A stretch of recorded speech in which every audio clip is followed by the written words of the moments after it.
ये आकाशवाणी है।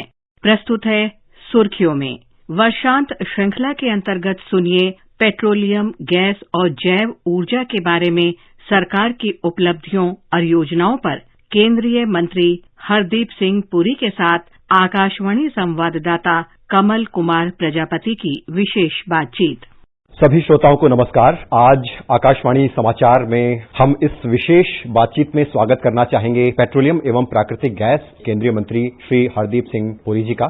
सर, स्वागत है आकाशवाणी समाचार के इस कार्यक्रम में आपका। आपका धन्यवाद। सबसे पहले मंत्री जी, चर्चा की शुरुआत आपके उस वक्तव्य से मैं करना चाहूंगा जो आपने साउथ एशियन जियो कॉन्फ्रेंस में दिया था कि हर दिन भारत में 5 मिलियन बैरल पेट्रोलियम का उपभोग किया जाता है और लगातार इसकी मांग बढ़ रही है और इस दिशा में भारत अब क्रूड ऑयल हो, नेचुरल गैस हो, इसकी मांग को पूरा करने के लिए प्रोडक्शन के स्तर पर काम कर रहा है। तो सबसे पहले हम आपसे संक्षेप में यही समझना चाहेंगे कि सरकार की ओर से क्रूड ऑयल और नेचुरल गैस के प्रोडक्शन को लेकर और इसके एक्सप्लोरेशन को लेकर मंत्रालय की ओर से क्या प्रमुख कदम उठाए जा रहे हैं? आपका ये कहना सही है कि आज के दिन हमारी कंजम्पशन लगभग 5 मिलियन बैरल्स पर डे है और ये कहा जाता है कि energy is the lifeline of every economy. तो अगर हमारी इकोनॉमी में ग्रोथ अच्छी होगी तो एनर्जी की डिमांड वो भी बढ़ेगी। एक्सपेक्टेशन है कि भारत एक विकसित देश बनेगा 2047 तक और हमारी जो एनर्जी कंजम्पशन है, जो दुनिया भर में एक्सपेक्टेड या एंटिसिपेटेड डिमांड है, उसकी 25% जो है भारत से आएगी। अगर ये बात सही है और मुझे विश्वास है कि ये जो आंकड़े हैं ये कंजर्वेटिव हैं और हमारे यहां डिमांड बढ़ेगी, तो आप ये समझ के चलिए कि 5 मिलियन बैरल्स की जगह 6 मिलियन, 6.5 मिलियन और 7 million barrel per day consumption भी होने वाली है आने वाले समय में। हमारी असेसमेंट है कि गैस की प्रोडक्शन पिछले साल 18% बढ़ेगी, इस साल भी 18% बढ़ेगी, पर डिमांड इतनी तेजी से बढ़ रही है कि हमारी इंपोर्ट डिपेंडेंसी जो है आने वाले कई वर्षों तक रहेगी। पर सरकार की तरफ से कुछ बहुत ही महत्वपूर्ण कदम उठाए गए हैं। पहली बात तो हमारा जो टोटल सेडिमेंट्री बेसिन है, जो 3.5 मिलियन स्क्वायर किलोमीटर्स है, उसमें करीब 1/3 मिलियन स्क्वायर किलोमीटर्स जो नो गो एरिया माना जाता था, मतलब है कि वहां पे कोई एक्सप्लोरेशन और प्रोडक्शन नहीं हो पाती थी क्योंकि वहां पे कुछ सिक्योरिटी कंसर्न्स थे, कुछ दूसरे किस्म के कंसर्न्स थे। कुछ महीने पहले हमने ये सारा 1 मिलियन स्क्वायर किलोमीटर्स एक्सप्लोरेशन और प्रोडक्शन के लिए खोल दिया है और अभी जो हमारे ओएमसीज हैं और बाहर की जो कंपनीज हैं, मेजर कंपनीज हैं, 5-6 मेन कंपनीज है, सबने यहां पे एक्सप्लोरेशन और प्रोडक्शन के लिए बहुत इंटरेस्ट अपना दिखाया है और आने वाले वर्षों में मुझे पूरी उम्मीद है कि हम इस एरिया को एक्सप्लॉइट करेंगे और हमारा जो ओवरऑल ऑब्जेक्टिव है कि 2047 तक आत्मनिर्भरता इस सेक्टर में हम उसको अचीव कर पाएं। जी, तो जिस तरह से फॉसिल फ्यूल में बायोफ्यूल को ब्लेंड करने के प्रयोग हो रहे हैं और ग्रीन हाइड्रोजन को सरकार एक ऊर्जा का बड़ा स्रोत देख रही है, ऐसे में इन वैकल्पिक ऊर्जा के स्रोतों से हम कैसे अपनी फ्यूल के मामले में आत्मनिर्भरता को बढ़ा सकते हैं और अपनी इंपोर्ट डिपेंडेंसी को कम कर सकते हैं? जो बायोफ्यूल्स में मोदी जी की सरकार ने, मोदी जी की पर्सनल कमिटमेंट के कारण जो हमने हासिल किया है, अब बायोफ्यूल्स की मिक्सिंग 2014 तक 1.4% थी, आज के दिन वो 10% से ज्यादा है और जो हमारा टारगेट था 2030 तक 20% बायोफ्यूल्स ब्लेंडिंग का, वो मैं समझता हूं 2024 और 2025 तक वो हम ऑलरेडी अचीव कर लेंगे। यानी कि जो हमारा यहां पे पेट्रोल बिकेगा 20% उसमें एथेनॉल मिक्सिंग अवेलेबिलिटी होगी और E20 फ्यूल जिसको कहते हैं, जिसमें 20% मिक्स हो, उसका पायलट प्रोजेक्ट आने वाले ही कुछ दिनों में ऑलरेडी कुछ सिलेक्ट पेट्रोल पंप्स पे उसकी अवेलेबिलिटी होगी। साथ साथ हम विश्व भर में 3-4 उन देशों में से हैं जो आज एथेनॉल सेकेंड जनरेशन टेक्नोलॉजी प्रणाली एग्रीकल्चरल वेस्ट से बना रहे हैं और इस समय हम 90 मिलियन लीटर बनाते हैं और इसको बढ़ाएंगे।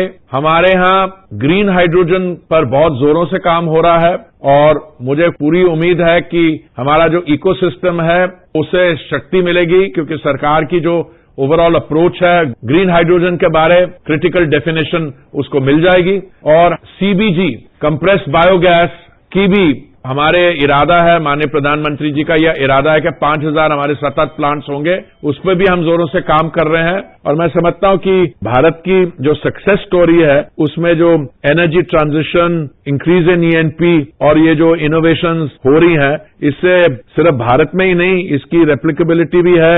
इन कार्यक्रम को हम बाहरले देशों में भी, ग्लोबल साउथ में भी इनकी हम इम्प्लीमेंटेशन और स्प्रेड करवा सकेंगे। मंत्री जी, आपने बताया कि एनर्जी ट्रांजिशन की ओर भारत है और उसमें बहुत इनोवेटिव कदम सरकार द्वारा उठाए जा रहे हैं। ऐसे में हम देखते हैं कि एनर्जी ट्रांजिशन में एनर्जी बास्केट में नेचुरल गैस को ऊर्जा का एक बहुत बड़ा स्रोत सरकार देख रही है और लक्ष्य रखा गया है कि 2030 तक 15% ऊर्जा प्राकृतिक गैस से मिले। तो एनर्जी ट्रांजिशन सस्टेनेबल तरीके से हो और भारत एक गैस बेस्ड इकोनॉमी की ओर बढ़े, इस दिशा में आप कुछ बताना चाहेंगे कि मंत्रालय की ओर से कुछ इंफ्रास्ट्रक्चर के स्तर पर या कुछ और कदम इस मामले में उठाए जा रहे हैं? देखिए, मैं ट्रांजिशन के बारे में हमेशा यही कहता हूं कि विश्व भर में चुनौतियां आ रही है, समस्याओं का हमें सामना करना पड़ रहा है, पर हमारी जो ग्रीन ट्रांजिशन की कमिटमेंट है वो बिल्कुल भी डाइल्यूट नहीं हुई। तो natural gas is part of that. अब इसमें हमारे तरफ से क्या हुआ, देखो मैं एक दो उदाहरण देना चाहता हूं। पाइपलाइन 2014 में हमारे यहां करीब 14,000 किलोमीटर की पाइपलाइन थी। हमारा ये ऑब्जेक्टिव है कि आने वाले कुछ ही सालों में इसको 33,500 किलोमीटर की पाइपलाइन का मतलब ये है कि आप जब जहां पे गैस की प्रोडक्शन होती है उसको लेके आप थ्रू दी पाइपलाइन भेज के आप उसको right till the consumer point तक पहुंचा दें। तो अभी हमारी कोई 23,500 किलोमीटर की पाइपलाइन ले हो गई है, पर हमारा पूरा इरादा है कि आने वाले कुछ ही महीनों में हम ये 23,500 से लेकर 33,500 तक पहुंच जाएंगे और 100% कवरेज की ओर हम लोग बढ़ेंगे। जी, जब क्लीन एनर्जी पे काम होता है तो 6% से 15% ले जाना मैं समझता हूं बहुत एम्बिशियस टारगेट है। 20% अगर बायोफ्यूल ब्लेंडिंग हो गई, साथ साथ ग्रीन हाइड्रोजन की प्रोडक्शन बढ़ गई, डिमांड बढ़ेगी, फिर प्रोडक्शन होगी, फिर कंजम्पशन होगी, साथ साथ biofuels blending 20%, 15% gas energy mix में, और उसमें कई नई एरियाज आ रहे हैं। नई एरियाज में मैं ग्रीन हाइड्रोजन बताता हूं। अगर ग्रीन हाइड्रोजन, जिसको मुझे पूरा विश्वास है कि इसमें सफलता आएगी, क्योंकि एनर्जी रिक्वायरमेंट आज और कल तक नहीं है। जब हमें कठिनाइयों का सामना करना पड़ा तो कहीं भी देश भर में, नॉर्थ ईस्ट में, नॉर्थ में, डीप साउथ में, कहीं भी मोदी जी की सरकार ने एनर्जी की शॉर्टेज नहीं होने दी।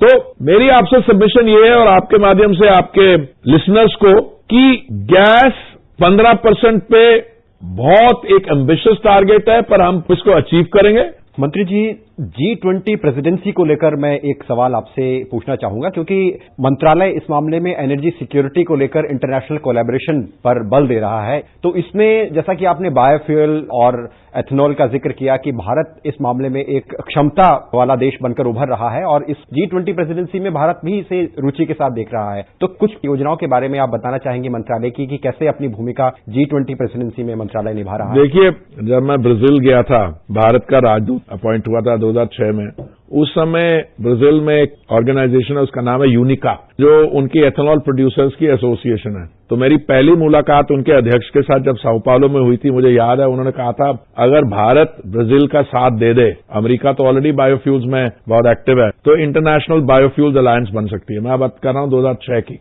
आज मैं बड़े गर्व से आपको कह सकता हूं कि हम भारत की जो अध्यक्षता है G20 की, इसको इस्तेमाल करके इंटरनेशनल बायोफ्यूल्स अलायंस बना देंगे। तो क्या ये सोलर अलायंस की तर्ज पर ही कुछ ऐसा होगा? देखिए, हर एक चीज अलग होती है। सोलर अलायंस को बनाने में भी, उसकी हेडक्वार्टरिंग में भी भारत का बहुत पिवटल रोल था। तो मैं किसी से कंपेयर नहीं करता हूं, पर मैं आप ये कहता हूं कि क्लीन फ्यूल की जो जरूरत है इस समय, उसमें सोलर अलायंस और बायोफ्यूल्स के जो अरेंजमेंट्स है, दोनों ही बहुत इंपॉर्टेंट है।